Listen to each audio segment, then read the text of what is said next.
My name is Chelsea. A few weeks ago, my father, who had been battling illness, passed away. I wish she could have seen his grandchildren, and that thought weighed heavily on me. I got married 5 years ago when I was 25. At my wedding, my father and I made a promise that I would tell him first when I got pregnant, but that promise remained unfulfilled. It's my one regret about my father, even though I did everything I could for him since his illness was diagnosed a year ago. I visited my parents' home frequently and accompanied my mother to the hospital. I increased the frequency of my phone calls and video chats, but I still can't shake the feeling that I could have done more. My mother, sitting next to me, reassured me. "You did your best, Chelsea." "Really?" I asked. "Yes, your father would have been satisfied," she said. At that moment, my sister Portia walked in with the lawyer. The lawyer, a man in his mid-40s, introduced himself as Samuel and handed me his business card. "I'm Samuel, the attorney. Thank you for coming. Please have a seat," he said. "Excuse me," my mother said as she guided him to a seat. Once he was settled, my sister blurted out, "I heard from this lawyer that Dad left quite an inheritance. And it's not all for you, Portia." "I know that," I said, my sister now glaring at me. I glared back. Our relationship had become strained since we learned of Dad's illness, mainly because of Portia's arrogance. Despite my attempts to reach out, she never visited our father. Of course, I may have been too harsh because I was worried about him, but her indifference was also a problem. "You're not a child, so stop being so stubborn," I said. "I'm not being stubborn," she retorted. "I live in a city. It's not easy to come out to the countryside." "But you can get here in 2 hours by car," I said. "Those 2 hours are tough and costly," she shot back. "It's the money that's important to you, isn't it?" "Of course, I'm busy, so stop contacting me." With that, she stopped talking. Even though she lived far away, she could have visited occasionally. That's why our relationship soared so quickly. In the end, Portia never visited our father, and our relationship never improved. The lawyer sensed the tension and intervened. "Let's calm down, please." "I apologize," I said, and the lawyer nodded. "As I mentioned on the phone, I have your father's will here. He contacted me a few weeks before he passed away. We met at the hospital, and he wrote the will in front of me with his primary physician present," the lawyer explained. My father had arranged for his physician to contact the lawyer upon his passing. Then the lawyer reached out to us, which brings us to the present moment. He pulled out a white envelope and placed it in front of us. "This is the will," he said. I recognized my father's handwriting on the envelope. Portia seemed impatient. "Never mind that. Just tell us what's in it." "I'm busy," she snapped. "Of course," the lawyer said with a wry smile as he opened the envelope. Inside was a single sheet of paper with my father's wishes. Besides the house and land, my father's inheritance included some savings and a storage shed. We knew about the house and land, but the storage shed was a surprise. As I was pondering this, Portia angrily interrupted the lawyer. "Wait a minute. What about the farm?" "Farm?" the lawyer asked. "Yes, the farm Dad used to work on as a hobby. My father ran a business in the next town. But after turning 50, he started thinking of closing it. I want to slow down a bit. Is that okay? Back when I was in high school, I heard this idea." My sister, already in college, wasn't keen on it, but my mother and I, concerned about my father's health, agreed. "Don't worry about the money, Portia," my father reassured her. Reluctantly, she agreed. And so my father closed his company and started farming near our home. He found joy in moving his body while farming, and seeing him happy, I felt reassured that we had made the right decision. My sister, however, didn't seem to share the sentiment. She had promised to return home after college but ended up getting a job near her university. Eventually, she married the CEO of an aita company she met through work. That's why father took up farming until he fell ill. My sister insists that the farm should be part of the inheritance. When the lawyer reviewed the documents, he quickly found a note stating that the farm was rented land. "Rented?" my sister said, disappointed. "But I thought we owned a large piece of land." Indeed, the farm where my father grew vegetables was spacious, but maybe it was for the best that it was rented, considering we knew little about farming. The conversation then turned to dividing the inheritance. "The house and land go to the wife," the lawyer declared. "So we can divide the rest however we want. Please divide the savings and storage shed between you two," he continued. "Savings mean cash, right? I'll take the cash." "How much is it?" my sister asked. "The savings amount to about $100,000. "There's no need to pay inheritance tax for this amount," the lawyer replied. "Then I'll take the 100,000 in cash," my sister declared triumphantly. But I couldn't agree with such a selfish arrangement. I strongly protested against my sister. "Wait a minute," I object. "Why?" "I'm the oldest daughter," I argued. "That's irrelevant. You can have the storage shed," my sister retorted, flipping through the documents. "What even is that anyway?" she asked the lawyer. "It's the storage shed next to the farm. You'll inherit the building, the land, and its contents," the lawyer explained. My sister's eyes lit up at the mention of land. Even though she's married to the CEO of an IT company, does she still want more money? I wondered. As I pondered, the lawyer continued, "But it's about 65 square feet, roughly the size of a small bedroom." "A small bedroom?" "Yes, here are the photos," the lawyer said, placing them on the table. The exterior looked like a rundown shack, and the interior contained only basic tools, nothing of significant value. "I don't want it," my sister grimaced, glancing at the photos. The shed looked ordinary, almost unremarkable. "These items are sentimental, but they won't bring in any money." As I considered the situation, my sister spoke up. "Fine, I'll take the cash. You can have the dirty shed." "Hold on, that's not fair," I protested. "You agreed to the vegetable farming. What are you complaining about now?" Her response left me with little to argue. Still, I couldn't let her take all of Dad's inheritance without standing up for myself. "So we're good then?" my sister pressed, waiting for my answer. My mother interrupted. "As long as Portia won't complain later, I have no objections." Portia quickly agreed. Of course I won't complain. So it was decided. Portia would get the cash, and I would receive the shed. My sister grinned triumphantly, but I wasn't content. "I'm not satisfied," I objected immediately. "Just let it go. Why are you so greedy?" Portia shot back. "That's not it," I argued. "You're being a hassle. You care more about money than about Dad's memory." Portia's words left me speechless. Of course, family is more important than money. While money matters, it should never be more valuable than family. But before I could respond, my sister abruptly ended the conversation. In the end, my mother received the house and land, while Portia got Dad's savings. All I was left with was the shed. My sister signed a document agreeing not to dispute the inheritance division and then laughed loudly. Frustrated, I vented to my mother. "Mom, why didn't you help me?" "I did help you," she replied. "How?" "You let Portia take the cash. I made sure you got the shed," she said with a smile. I pouted in response, but my mother added, "You might find something surprisingly good if you look closely." The next day, I collected the key from the lawyer and headed to the shed near the field. It was a 10-minute walk from home along a quiet rural road. Finally, I reached the field my father had rented for the past year. Now that he had been hospitalized, the field stood empty. I unlocked the shed and pushed the door open. "Wow, it's dusty," I muttered as a cloud of dust greeted me. The shed clearly hadn't been cleaned in a while. Still, there might be something of sentimental value left by Dad, I thought, glancing around. But the interior was just a dirty shed, filled with farming tools and not much else. While the tools might have sentimental value, they were nothing extraordinary. Maybe I should just take what's inside for now. I mumbled as I continued to survey the room. That's when I noticed something strange. "Huh," I muttered. The inside of the shed seemed smaller than it looked from the outside. Perhaps it was the dim lighting, but the space felt a bit more confined than I had anticipated. Could it be my imagination? I stepped outside to take a closer look around the shed, but the feeling that something was off remained. After thinking it over, I walked around to the back of the shed, where it was bordered by a thicket of trees.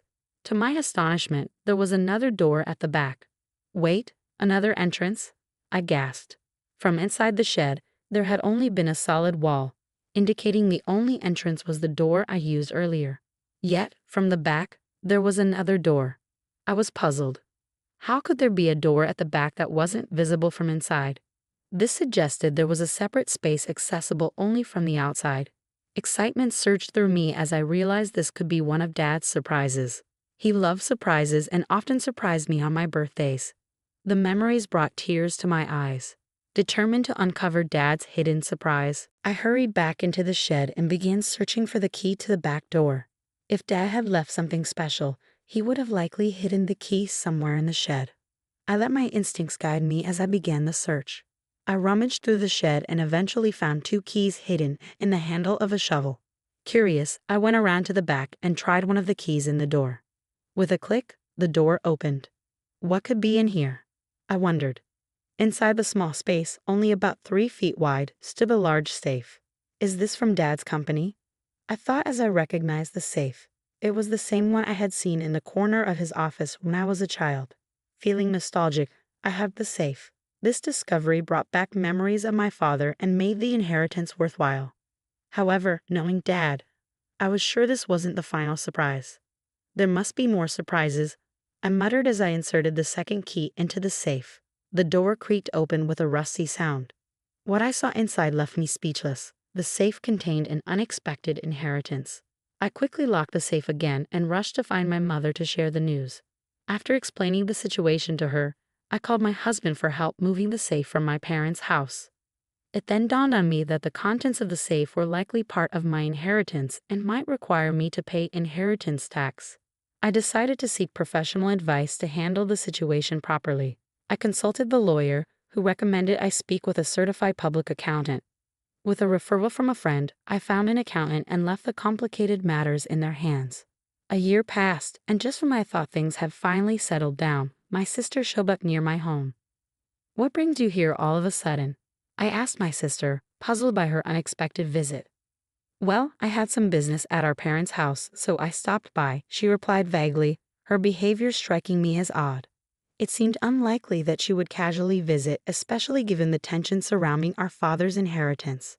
Our relationship wasn't one that involved casual drop-ins. I couldn't shake off my suspicion as I observed her. Despite her nervous demeanor, my sister asked, "Can I come in?"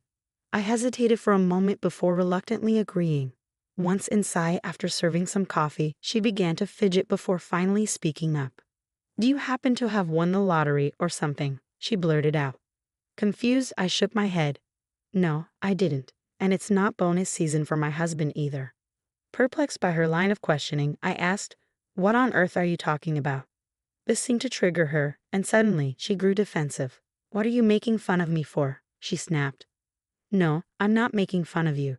I just don't understand what you're talking about," I replied, trying to keep the situation calm. "Money. You have it, don't you?" "Money," she exclaimed, her voice rising with excitement. It was then that she launched into a story she had heard a few days ago. She had run into our aunt in the city by chance, and their conversation had turned to our father's passing. "I know how hard it's been for you since you lost your father. Are you doing okay?" our aunt had asked. "Yes, well, I visited him many times when he was sick." "Thank you," my sister had replied. "But you must be relieved, right? Getting such a big thank you gift," our aunt had continued. "Thank you gift. Yes, your sister sent me a $500 gift card as a thank you for visiting him," our aunt had revealed. My sister had latched onto this information, convinced that I had sent the gift card. "You came into some extra money, didn't you?" my sister accused, pressing me for an answer. "Ah, so that's what this is about," I sighed, understanding her line of questioning. My reaction seemed to annoy her, and she snapped, "Why are you acting like that? Are you mocking me?" "No, not at all. It was just a thank you gift," I explained calmly. "But where did you get the money for it?" "That's what I want to know," she demanded. "From the inheritance, remember?" My sister frowned upon hearing this. "All you got was that dirty shed." "Yes, that's true, but there was a safe inside the shed. That's where the real inheritance was," I clarified. "Real inheritance?" she repeated, her interest piqued. I went on to explain the contents of the safe. Inside were valuable watches my father had collected as a hobby during his life. I admitted that I didn't know their exact worth, but I estimated the remaining savings at around $100,000. Given my father had been a successful business owner who retired early, this amount seemed modest. It led me to believe he had invested heavily in those watches. "If they're valuable, you'll have to pay inheritance tax," my mother had pointed out after seeing the contents of the safe. "What should I do, Mom?" I had asked. She paused to consider and advised, "It's best to declare everything properly. Things like this always come out in the end." "But how do I go about it?" I asked. "Let's consult the lawyer we spoke to recently," she suggested. So I scheduled another meeting with the lawyer. I was informed that when you inherit valuable items, the inheritance tax is determined by their current market value. Additionally, I was advised that a certified public accountant could manage the tax situation for me, so I entrusted them with the task. After consulting with the accountant, it was determined that the watches alone were valued at a minimum of $500,000. With such high-value watches, you'll need to pay inheritance tax, the accountant advised. To cover the inheritance tax, I decided to sell some of the watches. Since I lacked expertise in valuing them, it made sense to sell the more expensive pieces to someone who could appreciate their worth.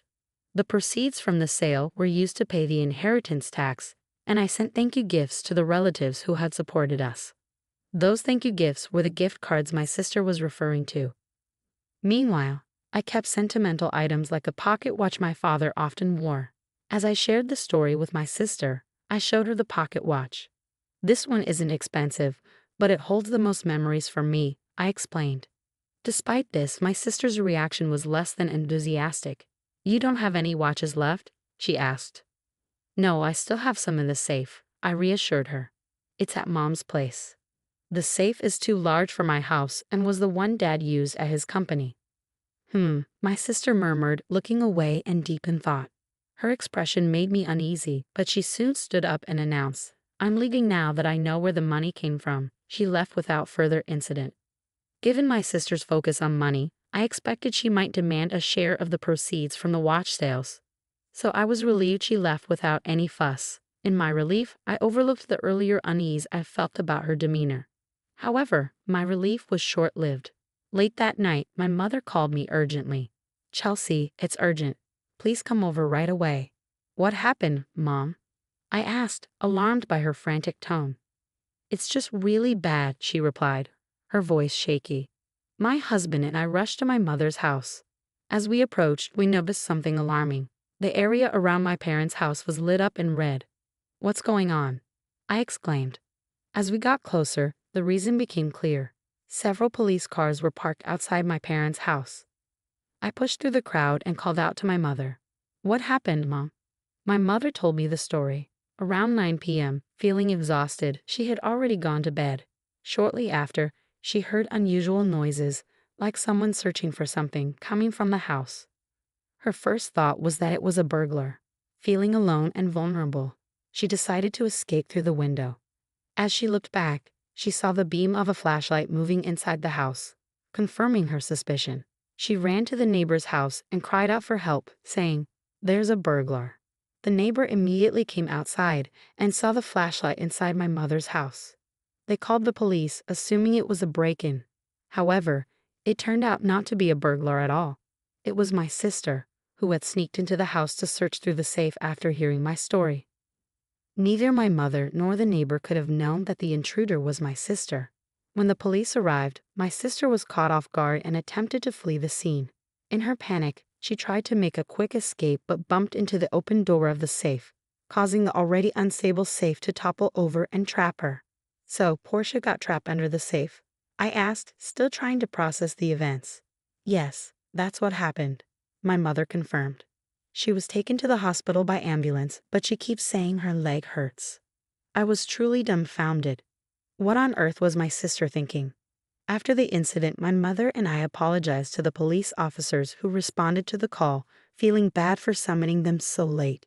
I also called my sister's husband to inform him about what had happened. Wait, so Portia broke into her own family home and got injured? I asked. Yes, that's correct, my mother confirmed. When I spoke to my sister's husband, he expressed his frustration.